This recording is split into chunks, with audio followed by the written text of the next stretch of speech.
Joining us is Republican candidate for Lieutenant Governor Greg Dolezal. Mr. Dolezal, thank you so much. We truly appreciate you coming in. Thank you for having me. And I should also say State Senator.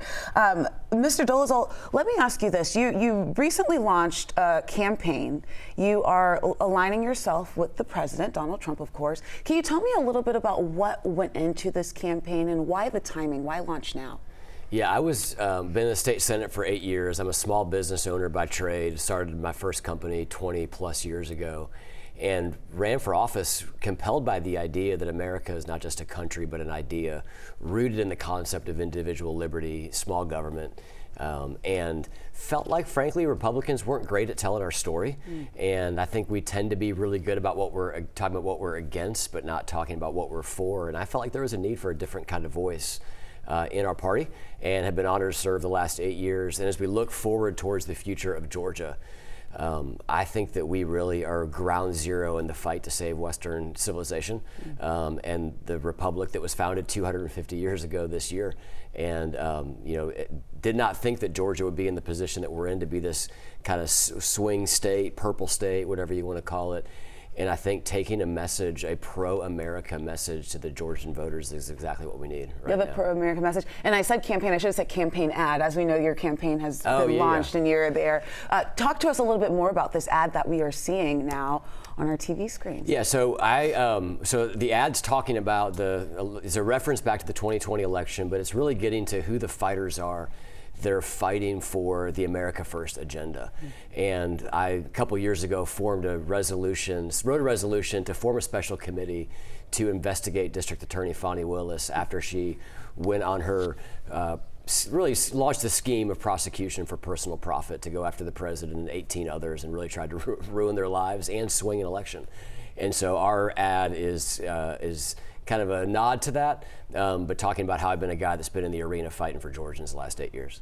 And I'm going to get back to DA Willis, but I do want to ask you, I mean, you have a long list of people who you're going to be running against in this primary upcoming. Yeah, just you need some of like the names. 5 pages. I know, look at that, not pages of people, but David Clark, Steve Gooch, John Kennedy, Blake Tillery, Brenda Nelson Porter, just to name a few. Some of these your colleagues, some of these your friends. What makes you stand out?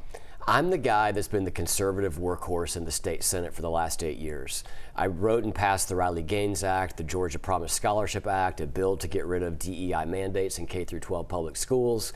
Wrote a bill, very first bill I ever passed was a bill to ban COVID-19 vaccine passports back when that was a thing. And we saw a real restriction of liberty around America, and I happen to believe that you should be able to control what goes into your body. And so I would say the thing that sets me apart is my ability to get things done, working with people in our party and sometimes working with people on the other side of the aisle to deliver results for Georgians. I mean, Mr. Gooch has done that. Mr. Tillery has done that. What would you say, really, if you look really into that nitty-gritty, what really sets you apart from I would say that I think that if you look at the scale of the legislation that has been signed, that I have been the co-sponsor of, I think it's unmatched.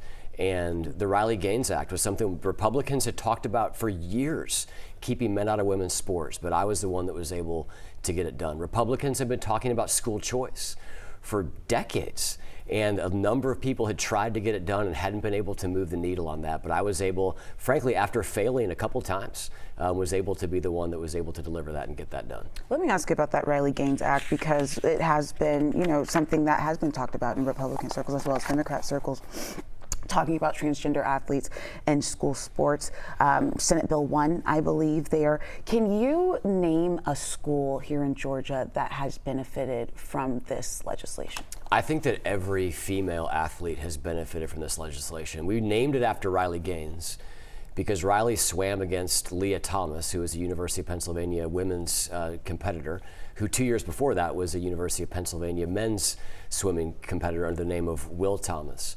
And that story became really kind of this hallmark story of wanting to focus on fairness and safety in women's sport. And most people know the story, but they don't know that it happened right here at Georgia Tech. And Georgia became the 26th state in the union to pass a law protecting women's sport. However, we were the state where really it all began. And so I think that it was apropos that we moved the needle here. And we not only protected high school athletes, but collegiate athletes as well, again, as a nod to what happened to Riley and the other swimmers here in Georgia. And I just want to ask you again, are there any specific schools, any parents that have come to you and said, Mr. Dolezal, I'm at blank school, my daughter dealt with this, anything that you can explain for us? Yeah, we had a study committee that we did in 2024, and we had a couple of women that came and testified, a couple moms that came and testified about their daughters specifically. Some of them were competing at the high school level, some of them were competing at the collegiate level. And so those would be a couple examples of women that spoke up. And then we took testimony, frankly, from female athletes from all over the country that had been impacted by this issue. And so it's a little bit in the rearview mirror at this point because we signed that bill into law about a year ago. But at the time that we were adjudicating that bill, we were hearing from a lot of those females. Okay. Thank you so much for your answer. Some people look at the Riley Gaines bill, they look at some of the DEI measures that you are extremely passionate about, and they say, how is this time being spent on these measures helping me save money, helping me put more money in my pocket? Because right now, what we're hearing on the ground is people care about affordability. How are these measures doing that? How are these measures helping families put food on the table? I wouldn't say that those are the measures that I would point to doing that specifically. What I would point to is the work that we've done on property taxes. You know, we're living in this era where young people can't afford to buy a home and older people can't afford to stay in their home. And what I'm committed to doing is taking a sledgehammer to what I call the property tax scam that exists in Georgia, where first and foremost, you pay rent to the government to live in your own home, but that rent that you pay to the government goes up every single year, not because you've made money on your home, but because some developer came in down the street and built a new neighborhood that's more expensive and supposedly your house is worth more money. We want to eliminate the income tax. We laid out a plan in the state Senate to do that. We were able to get a marginal piece of that done this year. I want to go all the way. I want to get rid of the state income tax. But I'll tell you about something else that I'm working on, and had a bill that passed out of the Senate this year that we weren't able to get out of the House. But Metro Atlanta leads the nation in hedge funds and private equity groups, gobbling up single family housing and turning it into rental stock. And I happen to believe we can't allow Americans to become a nation of renters. And American homes are for American families, not for Wall Street hedge funds like Blackstone. And so I wrote a bill to ban hedge funds and private equity groups from buying single family homes all over the state of Georgia.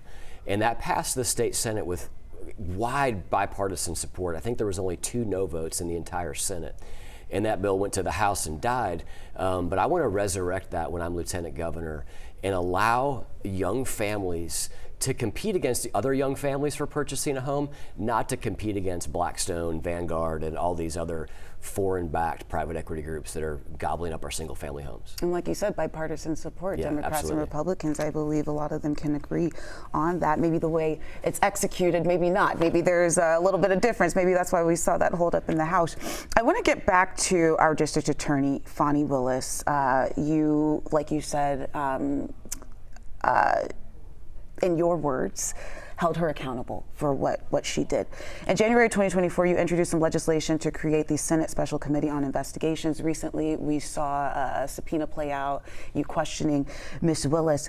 And I want to ask you about the time spent on that. What was the value, in your words, to spend time questioning Ms. Willis? I think that Americans having faith in the justice system really is a bedrock foundational truth that we have to have in America. We cannot have people believing that the blindfold of Lady Justice has been ripped off and all of a sudden we're prosecuting cases based on politics. And so I believe that we need to get to the bottom of what the motivations were, what the coordination was with the Department of Justice, with the Biden White House, with the Jan 6 committee, and what the conflicts of interest were. And change state law, which about 5 or 6 different proposed bills came out of this committee to ensure that Americans and Georgians can have faith that our justice system is going to treat you the same way that it treats me and is going to treat a non-politician the same way that it treats a politician. And that's something that really had crumbled as we saw we'll call it lawfare. There you go. There you go. Hey, we do it all the time too. The politicization. There you go. There you go. There you go. But we saw this lawfare, and we saw coordination. We now know from the open records request and the 8,000 documents that some news outlets had to fight to get out of Willis's office that there was coordination with the Jan 6 committee. We know that there was coordination with the Justice Department. We know that there was coordination and communication with the White House. Now, there's been this mass case of amnesia where Nathan Wade and Ms. Willis can't remember any of the conversations they had with any of those people, but we do know that those meetings took place. Now, some people would look at this and say that when you're talking about the politicization of, I got that one that time. You did better than I did. of this case, that you, Mr. Dolezal, are using politics and just trying to, kind of sweeten up to Trump and say, hey, look what I did. I'm on your good side here. What is your message to those who say that you are actually going after Miss Willis because of politics? We did this far before. She fought us for a year and a half. So she fought us for a year and a half, refusing to testify, went all the way to the state Supreme Court. So the alignment with the run for lieutenant governor is only because of the delays of Ms. Willis. We tried to do this, as you mentioned, right when we came back into session in 2024. So the indictments happened in 23. In 24, I'm writing the resolution, and we're moving forward trying to figure out exactly what happened. So that's, if you go back and look really at my track record in the legislature, I've not been afraid to move on bold ideas. This is something that kind of fits right in. To the extent that I have a brand, this is something that fits right into that brand. And I do want to, just because we're talking about that, Miss Willis, it does bring me back to 2020. You were someone who supported the president at the time. As lieutenant governor, you could be overseeing, if you win this, the 2028 election. I mean, what's your stance? Was Donald Trump, did he win the state of Georgia? Or excuse me, did Joe Biden win the state of Georgia in 2020? Obviously, Joe Biden was certified the winner of the state of Georgia. I don't think, though, that we have great clarity on the accuracy of that election. And let me give you just a couple examples. Even after all of the recounts, the support of Governor Brian Kemp, the support of Secretary of State Brad Raffensperger? Yeah, because here's the deal, Faith. If you count the same illegal vote 3 times, it's still going to count 3 times. There's a guy named Gabriel Sterling. Gabriel Sterling was the chief election officer for Brad Raffensperger. And Sterling discovered that someone had illegally voted using his home address in the 2020 presidential election. And there's nothing that could be done to go in and find that vote and remove it. That vote was counted, it was recounted, and it was recounted again. And we know from some court cases, we know from Fulton County's own admission that there were 3,930 double scanned ballots in the recount. Nobody can explain why those ballots were double counted. We know that there were tens of thousands of people that received ballots in the mail that were not living in the county at the time, that had filed a national change of address form. So there were a number of anomalies. And that's if you just ignore the fact that we had an election that was conducted under rules that were nowhere in Georgia law. Drop boxes were invented out of thin air. It was during COVID era. Yeah, we had emergency orders, and we had a king who was over our elections, and that's what happens with these emergency powers. Are you alluding to Brad Raffensperger? You give absolute power to the executive branch. And there's a few votes that I would love to take back in my time in the Senate, and one that I would take back would have been the unending executive authority that we gave in the emergency order. Now, I would tell you that we were told that was going to be renewed every 60 days. And so we actually passed that bill under false pretenses. But the fact that we were still under an emergency order in the January 2021 runoff election, for example, is crazy. We were not in an emergency, 9 months after the emergence of COVID. Some people would argue that we were, because the vaccine was just coming out and the virus was still spreading. Yeah, but we were open as a state. Governor Kemp had done the right thing. He had sent people back to work. We were using precautions. We understood social distancing and things like that. But an emergency where you have all of the authority of government given to the executive branch, where you take away the checks and balances, no, we weren't in that emergency at that period of time. Would you say that the 2024 elections were done better? I think they were. I think if you look at Senate Bill 202, we did some things there to improve. But I would tell you that even today, you may have seen something I put on social media. I drove around Fulton County, and you have to vote. You have to register to vote in Georgia at your home. But there are thousands of people registered to vote in Fulton County at UPS stores, pack mails, storage units, empty abandoned buildings. I went to a homeless shelter that's been closed since 2017, where there's still hundreds of people registered to vote. And so we still have a lot of room to go, I think, in the way that we adjudicate elections, in ensuring that not only the top of the funnel, which is I would call like your voter rolls, but the bottom of the funnel, which is how we actually conduct elections, I think that there's still work to do across the board on that. I have much more questions for you on this topic, but we don't have that much time, so I'm going to move on here. I want to go back to the your stance on DEI. You said in one of your campaign ads that if you were elected, you will eliminate every DEI program because taxpayer dollars should not go to what you called unconstitutional programs. You back some efforts restricting funding tied to a specific library organization. How does that decision help families dealing with cost or access to education? Let me go, you kind of have a couple of different questions there, because the library issue is one of whether or not we want to have obscene materials in the hands of minors, and how exactly, because right now there's blanket immunity for librarians. So in other words, it is in Georgia law that the obscenity laws do not exist inside of a public school library. Now, what's the public policy reason for that? Why can somebody get arrested if they give a kid a certain book at Amazon, but the same person can't get, have any sort of consequences if they give that kid a book in a public library? That's silly. And a number of states have gone upstream of that and solved that. And I think we need to solve that in Georgia.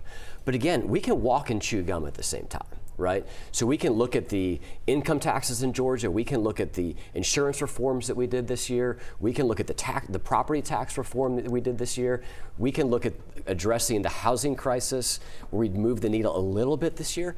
And we can also look at divisive concepts like DEI and say these things are inherently un-American, and we can address all of that at the same time. So I would encourage you not to think of those as competing agendas, but I would say that's all one agenda looking to move the needle down, looking to move the ball down the field on a pro-America agenda that elevates everyone, allows everyone to compete on a level playing field, and helps, frankly, not only the affordability crisis, but access to all of the things that we want to give every American access to in terms of achieving the American dream.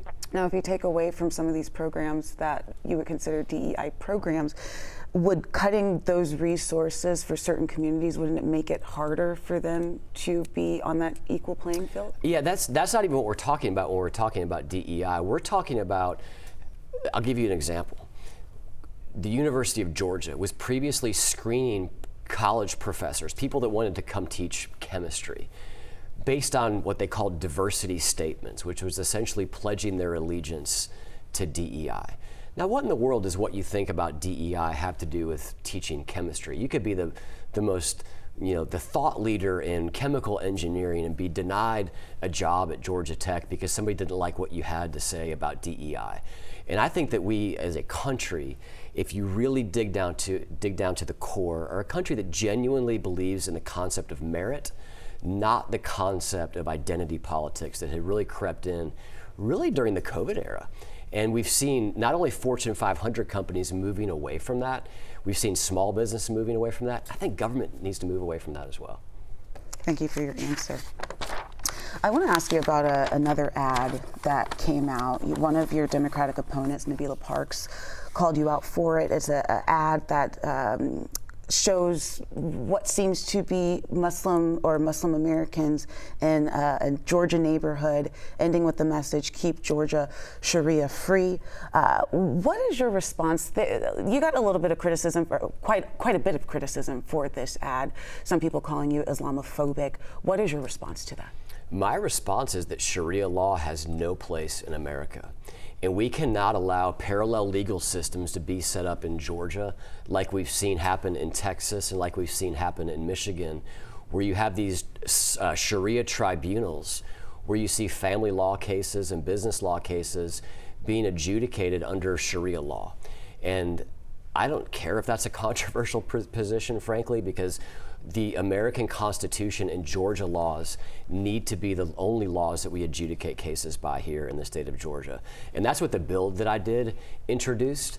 And we do see attempts. We've seen attempts over the last couple of decades to adjudicate cases in American court using foreign laws. And that's not something that I believe the American people want. I don't believe that's something the American people need. And I think that it's frankly something that's one of these issues that's an 80-20 issue, that you may have an activist that comes out and attacks me over that. And meanwhile, back in the living rooms in most homes in Georgia, people are nodding their heads and saying, yeah, I'm with that guy on that one. Can you give me an example in Georgia where we've seen this Sharia law play out? We have seen cases in other states where where it's tried to be injected directly into cases in American court. And then you've also seen these tribunals that have been set up. And so all that we're saying is we're not going to allow those tribunals to get set up, Faith. I don't want to wait until there's a tribunal. So here. Nothing specifically yet in Georgia. Yeah, this is a posture to say we are going to push back against any desire that people have to even think that they can do that in Georgia. Thank you for your answer. Going back to the economy, like I said, before, that seems to be right now, at least, when you go to any voter, any political head, any politician, it's the cost of everything right now. It's groceries, it's gas, it's, like you were saying, people are renting. They can't own homes right now. What specific measures and legislation have you passed that is directly impacting people's wallets? Yeah, 3 things we did this year. 1, we suspended the gas tax for 60 days. That saves people 30 cents a gallon of gasoline. Frankly, I think that we should look at how we're taxing gasoline and energy in general. We lowered the income tax for the 4th year in a row.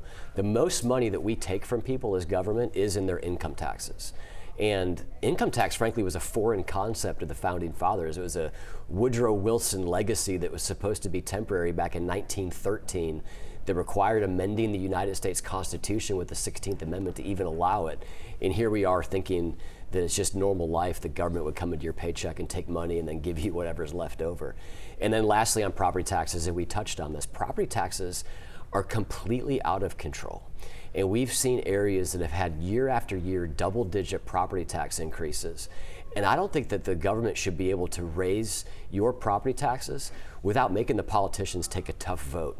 But what's happened is the value of homes have gone up, and you've seen these local governments, you've seen their budgets increase by 50%, and the politicians can say, well, I never raised your taxes. Well, in reality, they did. They just didn't vote on raising your millage rate, and that's something I think that needs to stop as well. And we did put caps in place this year, waiting on the governor to sign that, and I believe that he will, that will forever end double-digit property tax increases in Georgia, which I think is a really good thing for families. I also want to ask you about the literacy law that was just passed, bipartisan support on that. Does it go far enough? I think that you never can do enough to teach the next generation what they need to know. What we're seeing, Faith, is we've got 29% of our 3rd graders can read on grade level. And that hits home for me. We've got 4 kids, one of which is in the 3rd grade. And I'm the son of a public school teacher. And I think about, for me, being able to, at a very early age, make the transition from learning to read to reading to learn. That's such an important transition. And if you miss that one step and you're in the 6th grade still trying to learn to read as opposed to reading to learn, you're going to be in a really tough spot trying to graduate high school and go on to whatever may be next for you. So putting these literacy coaches in the classrooms, I think, is a really, really important step.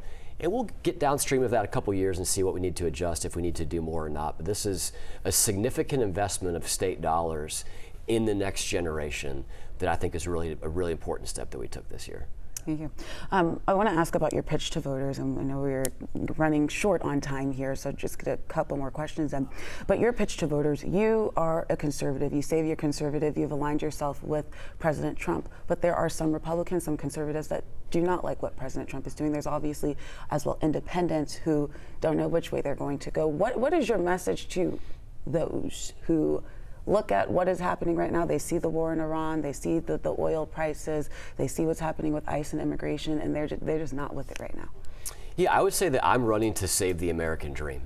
I think that we're in a fight to save the West. I think if you look at the election of Zohran Mamdani as a self-declared socialist, as the mayor of the financial capital of America. Who Donald Trump kind of likes, it seems. They seem to vibe a little bit personally, but I don't think he likes his policies, right? And certainly we're seeing all the broken promises now. We just found out that the free buses aren't going to happen because ultimately socialism bumps up against reality. And what we know is that the American ideals of free market capitalism and individual liberty have created the greatest period of human flourishing, not just in our country, but all over the entire world. If you think about the gift that America has been to the world, it is profound. And my pitch is that while you feel that you can see the middle class getting squeezed, it feels like the American dream is something that our grandparents talked about that maybe we may never be able to achieve. I think that we can unlock that American dream again for the next generation cause them to fall in love with America and what America stands for, and once again push back against those that would like to have us adopt a Russian-style central-controlled government under the moniker of Democrat socialism that we can never allow to happen here in Georgia. I think I have the ability to do that. I think I have the ability to communicate our ideals, but more importantly, Faith, I've proven that I've got the backbone to stand up when it matters most. And I've been in this political game now for 8 years, and I've learned that one of the most seemingly missing commodities are those people that really have a backbone. Speaking of backbone, some people would say that Lieutenant Governor Burt Jones has a pretty big backbone right now. You've a supporter of him as well. What can you do better than he's doing right now if you do get this seat? I think Burt's been a phenomenal lieutenant governor, and I don't know that I can necessarily break the mold too far from that. If you look at what we've accomplished, passing school choice, lowering the state income tax 4 years in a row, really creating an environment for the public education system to thrive by fully funding QBE. He's done that really in a good partnership with Governor Kemp and Speaker Burns. One thing I'd like to see happen is more collaboration between the House and the Senate on Republican priorities, as opposed to just, House and Senate priorities. But I would like to see us have a better working relationship across the hall, identify those priorities collectively ahead of time. Now, this is going to break like 30 years of culture, maybe 100 years of culture in the state capitol. But I don't love the way that we legislate right now. I don't love that the bulk of our bills are passed on the very last day. We're there 40 days. I've ran a business for the last 20 years, and the stuff that I really care about, I do that first. And then I move on to the things that may not be as significant to me. And I think that we do it the inverse of that in government for some reason. I'd love to turn that on its head and deliver the things that are important to Georgians the first 10 days of session, and then really focus on the state budget, because we've got to get to zero-based budgeting. I think that at the core of my desire to eliminate the state income tax is really putting controls on state spending, on government spending, because it's increased like 50% in the last decade. And we cannot eliminate the state income tax if we continue to spend more and more money. Well, Mr. Dolezal, thank you so much for coming in. I am told that we are out of time. Hopefully we can check in again, because I do have more questions for you. I'd love it. Thank you so much. Thank you for having me. It's been a pleasure. Thank you.